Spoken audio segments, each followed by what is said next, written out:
Hola, ¿cómo están? Bienvenidos a este nuevo programa de UNT Visión Noticias, donde vamos a compartir toda la actualidad de nuestra Universidad Nacional de Tucumán.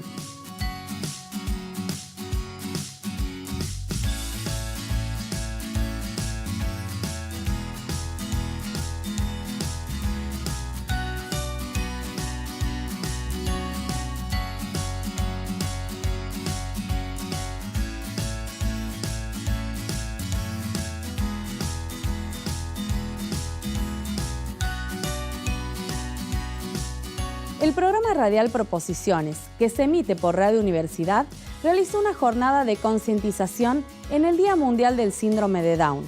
Dialogamos con la conductora y productora ejecutiva del programa, Viviana Escarzo.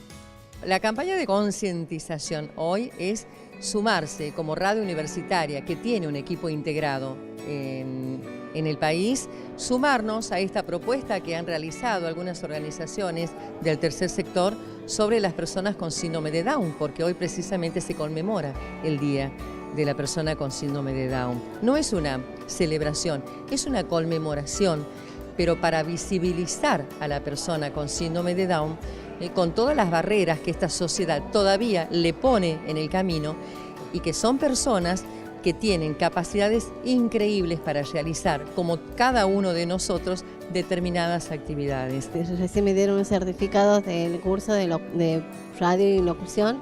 La verdad que me parece importante, muy lindo la capacitación y muy lindo. Cada año Proposiciones en Radio Universidad capacita a las personas, me encargo de formarlos y yo también de formarme. Este año fue con docentes increíbles que trabajaron sobre radio, sobre la locución, sobre los tiempos radiales, sobre el lenguaje radiofónico. Y bueno, ahora viene sobre editorial, sobre la escritura para radio, que no es la misma que para la gráfica. Ahora vienen los talleres de fonoaudiología, de foniatría para mejorar la dicción, para que hablemos más claro, talleres de fotografía y web, porque dentro de nuestro equipo de Proposiciones hay personas que son las que registran gráficamente todo lo que se va produciendo. Así que después de estos talleres, hoy hicimos la entrega formal, hermosísima, ¿no? Por la calidez de cada uno de los integrantes y el título que corresponde, ¿no? Nosotros, después de 22 años, reiniciamos ciclo el próximo 5 de abril. Los días jueves, a horas 18, como saben, por mi amada Radio Universidad, que es la 94.7. Aquellos que nos acompañan desde hace mucho, que nos sigan acompañando porque nos han dado mucha fortaleza. En Tucumán ya hay 5 programas con personas con discapacidad. En el país hay muchas radios que también, y eso a mí me da un placer enorme, ¿no? Que se replican estas campanas. Pero se sorprendieron mucho cuando yo hablaba de cómo había sido toda la puesta, la preproducción, la producción, cómo la vigencia, 22 años, cómo seguimos trabajando en una radio de la Universidad Nacional, en este caso de Tucumán, y cómo desde aquí se formaron equipos en otras radios universitarias que hacen proposiciones de la misma manera y van generando cambios en una universidad que nos pertenece a todos como comunidad y que tiene que estar a la altura de las circunstancias. Yo quiero agradecer a toda la gente que nos acompaña desde hace tanto tiempo, pero fundamentalmente quiero agradecerle a la universidad, a Radio Universidad, porque me ha permitido desplegar toda mi creatividad en pos de esta integración y me ha permitido como periodista trabajar en libertad. Y yo siempre digo que la libertad es el valor más importante para un periodista, ¿no? Y la honestidad. Me deja hacer esta universidad, me deja trabajar con niños, me deja trabajar con adultos, me deja contar cuentos, trabajar por la paz, me deja trabajar con personas con discapacidad. Así que yo le agradezco enormemente, ya próxima a jubilarme, a terminar mi ciclo en la Universidad Nacional de Tucumán. Así que gracias. A partir del programa de hoy retomamos nuestro segmento de ciencia y vamos a recorrer los distintos institutos de doble dependencia UNT-CONICET. Hoy presentamos el Infinoa y dialogamos con su director, David Comedi.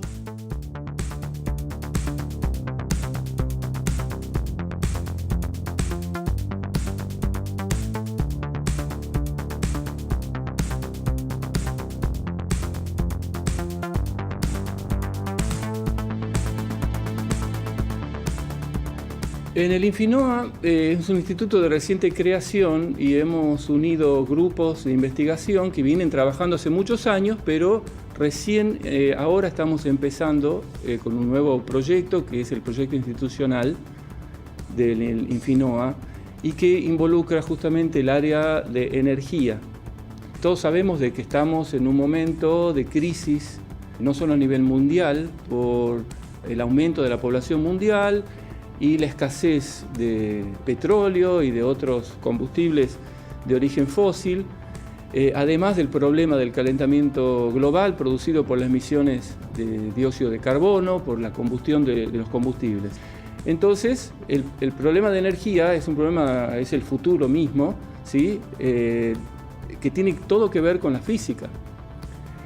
Y entonces estamos trabajando, por ejemplo, en el área de hidrocarburos, buscando mejorar la eficiencia de las naftas con bioetanol, particularmente en el área de Tucumán, donde hay mucha humedad, tratando de controlar el contenido de agua que afecta muchísimo la eficiencia del combustible, o también en energías renovables estamos trabajando en el desarrollo de componentes para celdas solares, siempre desde la física, tratando de comprender y proponer nuevos materiales hacia una aplicación de, por ejemplo, los semiconductores, la nanotecnología aplicada al desarrollo de celdas solares. Hay otras líneas que tenemos un grupo que trabaja en celdas de combustible, que es un método renovable de generación de energía, pero en este caso es interesante porque es convertir la energía química que está almacenada en forma química dentro de la materia, en este caso materia orgánica, biológica, convertirla en energía eléctrica, ¿sí? Entonces es un método muy innovador de generación de energía eléctrica que está siendo estudiado también en nuestro instituto. La reciente muerte del físico Stephen Hawking repercutió en todos los rincones del planeta. Nuestros científicos destacan su legado ético.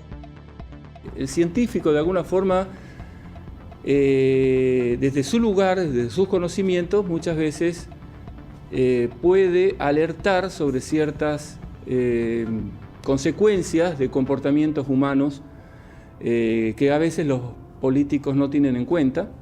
Entonces pueden asesorar tranquilamente y alertar sobre ciertos peligros, como por ejemplo el tema del calentamiento global. Tenemos un ejemplo típico con el caso de Stephen Hawking, que él alertó acerca de los peligros de la humanidad, del crecimiento de la población, y que si no se toman medidas para tomar nuevos hábitos de consumo y nuevos métodos para generar energía, entonces no vamos a terminar bien. En mi opinión hay que hacer un planteo ético.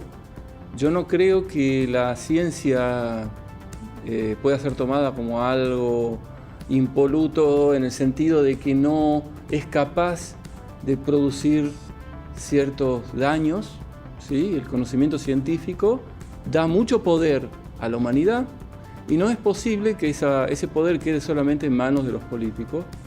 Es importante que la gente comprenda lo que significan los avances científicos, cómo se los puede usar y que haya una regla ética justamente para que sean usados siempre en forma benéfica, ¿sí? Para solucionar problemas y no para generar nuevos problemas.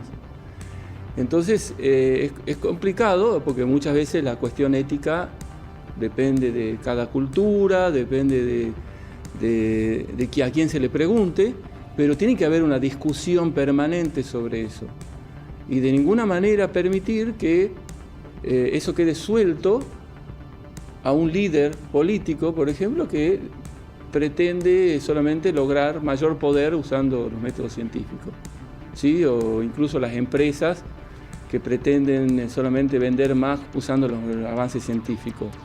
No digo que esté mal que las empresas se beneficien, pero no puede ser el único uso de las ciencias. Tiene que estar siempre al servicio del bien común.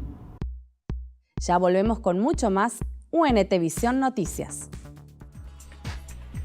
Parque Sierra de San Javier, un refugio en las yungas tucumanas. A 25 kilómetros de la ciudad de San Miguel de Tucumán y a escasos 5 kilómetros de la ciudad de Yerbabuena, se emplaza el imponente Parque Sierra de San Javier, propiedad de la Universidad Nacional de Tucumán. El parque abarca 14.170 hectáreas, el 75% de la Sierra de San Javier, y está emplazado al oeste de la provincia de Tucumán.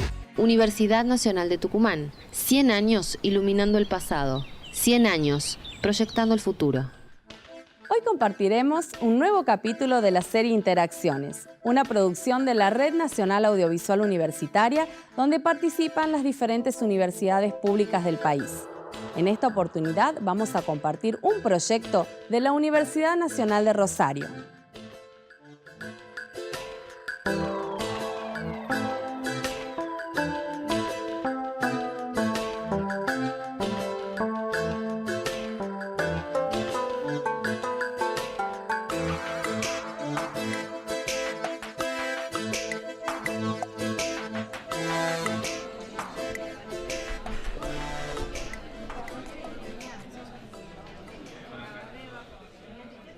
Mi nombre es Ana Valderrama, soy arquitecta de la UNR, arquitecta del paisaje de la Universidad de Illinois.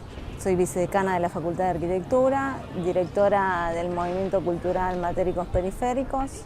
Mi vida profesional se ha enfocado fundamentalmente en la obra pública y en el activismo arquitectónico.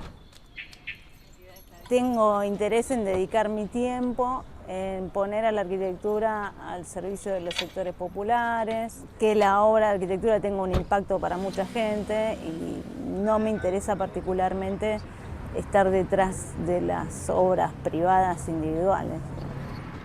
Vamos en camino. Lo mejor que la arquitectura pueda tener un rol político de transformación social. Bueno, nosotros tenemos un desarrollo de muchas obras sobre lo que es la periferia de la ciudad. Estamos aquí en Villa Bernador Galvez, que es un lugar que hemos empezado a trabajar en el año 2012. Trabajamos en esa doble condición del ambiente, digamos, del territorio, del territorio natural y de la condición social. De ahí, de esa interdisciplina o de esa doble dimensión, sale la arquitectura que nos interesa a nosotros trabajar, que originalmente se llamó Arquitectura de la Periferia y ahora se llama Arquitectura de la Periferia y los Bordes. Empezamos a hacer obras en escala real en los territorios. Son muchas familias, es una de las zonas costeras sobre el río Paraná de la provincia de Santa Fe con mayor población sobre la costa, y constituye una complejidad en una zona que no tiene urbanización formal, y también ahí empieza a haber emprendimientos de interés económico que intentan disputar la costa del área metropolitana de Rosario sobre la ciudad. Lo más interesante en el trabajo del estudiante creo que está puesto en poder observar, poder reconocer, poder embeberse de alguna manera de los espacios que naturalmente de otra manera no podrían acceder. Los sábados, justamente, que es el día que se trabaja, están los chicos del voluntariado. Y bueno, tratamos de convivir, trabajar, y empezamos 9 de la mañana y terminamos 4, 5, 6 hasta que el sol nos termina la jornada laboral. Empezamos trabajando 3 años en la calle, porque un vecino nos alojaba ahí abajo de los árboles. Muchas veces nos limitaba también el tema de las lluvias. No teníamos un lugar en donde protegernos, sino era en la casa de alguno de los vecinos. Entonces, actualmente la verdad ya es un sueño cumplido tener nuestro quincho. Llegamos a la universidad y bueno, gracias a eso pudimos tener el quincho, y empezamos a trabajar juntamente con los alumnos de la universidad y a compartir estas necesidades que teníamos. Lo fundamental creo que es seguir con esa unión de nosotros los voluntarios, los chicos de la facultad y también, digamos, la gente del barrio.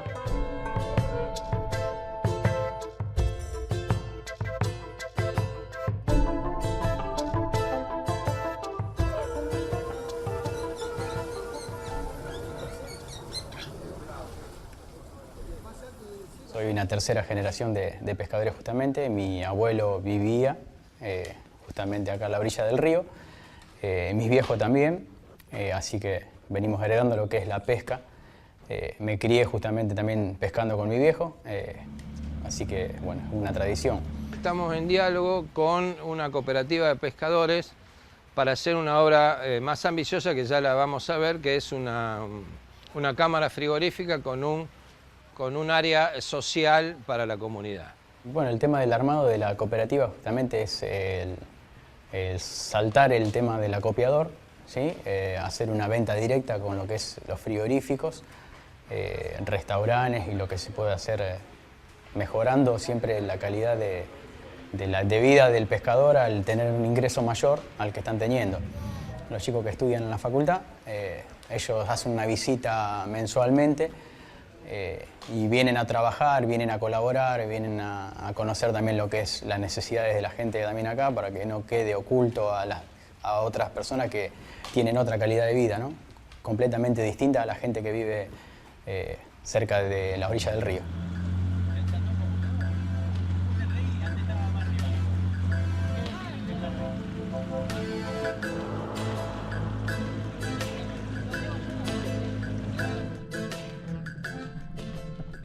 Durante muchos años nosotros tuvimos que enfrentar una discusión disciplinar donde se nos decía que nosotros hacíamos extensión universitaria porque no sabíamos hacer otra cosa, como si fuera una cosa menor. Entonces nosotros corrimos esa discusión a un lado con los premios que hemos sacado en el ámbito profesional sobre todo, porque estamos sacando premios junto con obras de hormigón y vidrio que están en los circuitos profesionales.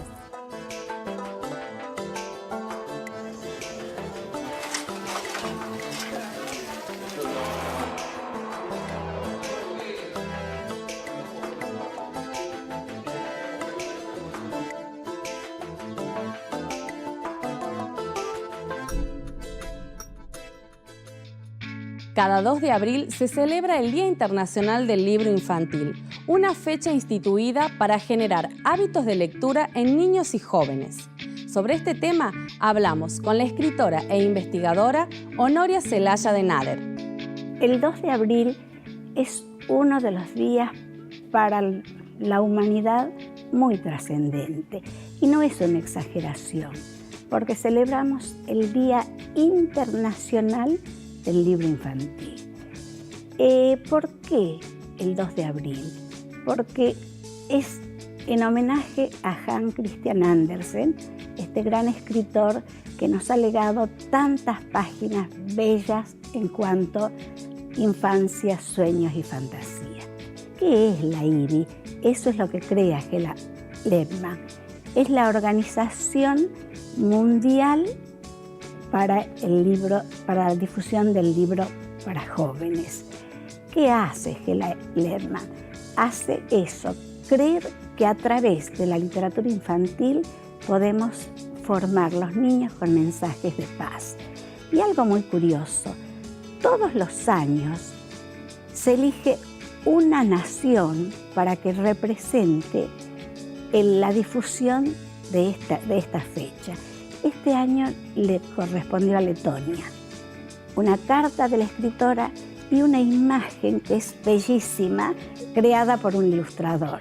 El ilustrador hizo un planeta cubierto de niños que trabajan todos juntos en pos de ese mundo. El primer camino es la oralidad, ¿sí? No directamente la escuela, la casa, mamá, papá, el ámbito ese que tiene libros, que tiene palabras. Después viene la lectura, pero que no es la de la escuela, eso es otra cosa, eso es alfabetización. Llevo medio siglo trabajando en esto porque creo rotundamente, salvando las distancias como Hela, que el libro es un elemento de paz.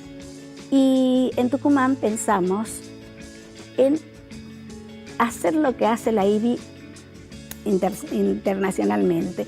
Entonces hemos elaborado una carta para los chicos, el 2 de abril, dirigida especialmente a los niños, desde el personaje de un libro, y eso va a ir ilustrado y va a ser el mensaje que vamos a dar desde la Academia Argentina de Literatura Infantil en Tucumán a a quienes lo reciban el doctor Juan Beterán, fundador de esta casa, autor del primer libro para jóvenes, es algo que poco se conoce, Voces Campesinas, solía decir: la sociedad paga con la misma moneda que recibió un niño en la infancia. Lo que se le ha dado a un niño es lo que va a ser la sociedad en el futuro. Esas palabras del doctor Juan Beterán. A continuación vamos a compartir las distintas actividades más destacadas que se desarrollaron a lo largo de la semana en nuestra universidad. Nuestra universidad distinguió con el grado de profesor consulto a 2 destacados docentes de la Facultad de Arquitectura. El pasado 21 de marzo fue designado profesor consulto Jorge Raúl Negrete. El arquitecto es especialista en temas ambientales y tiene una extensa trayectoria académica de gestión, de investigación y de extensión. Días después fue el turno del arquitecto Rafael Francisco Melace. Ambos actos estuvieron presididos por la rectora Alicia Bardón y autoridades de la Facultad de Arquitectura de nuestra universidad. La Facultad de Ciencias Económicas de la Universidad Nacional de Tucumán es sede del segundo Congreso de Administración del Jardín de la República. Durante el Congreso se presentarán diversos trabajos científicos y académicos referidos a la ciencia administrativa en relación con la docencia, la investigación y extensión. En la apertura del encuentro estuvieron presentes la rectora Alicia Bardón, el vicerrector José García, el decano de Ciencias Económicas José Luis Jiménez y la vicedecana Liliana Pacheco, entre otras autoridades universitarias. En Filosofía y Letras, el escritor e historiador Rubén Kotler presentó el pasado jueves 22 su libro Huellas de la Memoria en la Resistencia Antibucista, Historia del Movimiento de Derechos Humanos en Tucumán 1976-1999.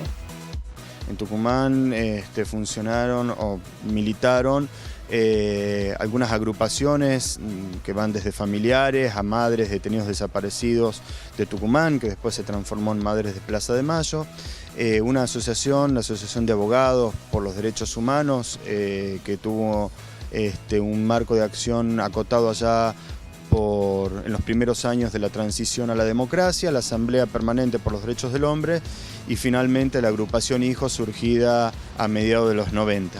Con la idea de fortalecer la comunicación con personas sordas o con dificultades auditivas, se dictó una capacitación en lengua de señas, destinada especialmente al personal que está en contacto con los integrantes a nuestra casa de estudios.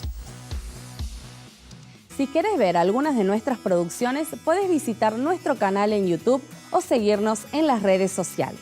Ya volvemos con mucho más UNT Visión Noticias.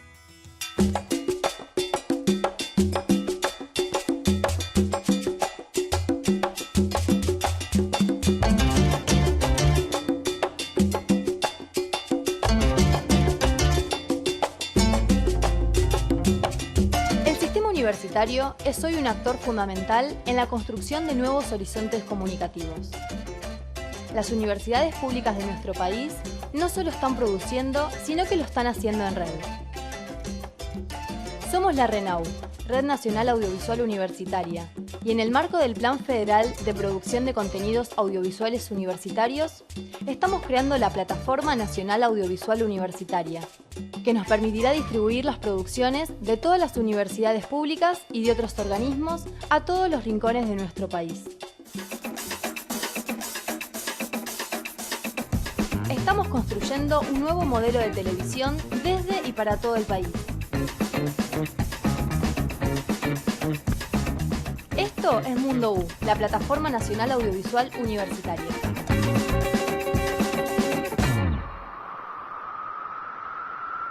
Entrevistamos al doctor en letras Ezequiel Svetliza para conocer cómo se vive la experiencia de Malvinas desde la literatura y el audiovisual. El tema Malvinas es un tema que tiene diferentes abordajes desde la ciencia, desde lo geopolítico, que lo que intenta determinar es cuestiones referidas a, digamos, la geografía, ¿no? Y cómo esa geografía se inserta dentro de un reclamo histórico de soberanía, donde entraría lo histórico, pero también un relato muy gravitante de lo cultural. El relato Malvinas data desde la época del centenario, de 1910, digamos, una obra fundamental de Paul Grusac, donde él hace justamente el primer estudio científico, parado desde su rol de historiador, pero tomando el rol también de abogado, ¿no? Como parte de su tarea científica, de dar los argumentos necesarios para el reclamo de soberanía, que son básicamente los mismos argumentos que se siguen utilizando hoy en día, ¿no?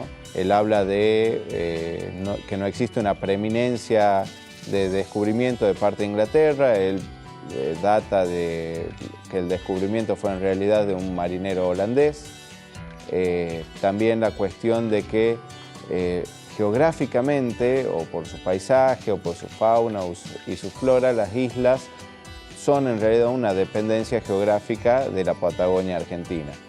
Lo bueno que tiene el discurso artístico en general es que ha permitido nuevas versiones, nuevos relatos, digamos, de lo ocurrido, pensar Malvinas desde otros lugares. En la literatura tenemos dos obras que son eminentemente canónicas, que son Los Pichiciegos, la novela de Rodolfo Fouwill de 1983, y Las Islas, la novela de Carlos Gamerro de 1998.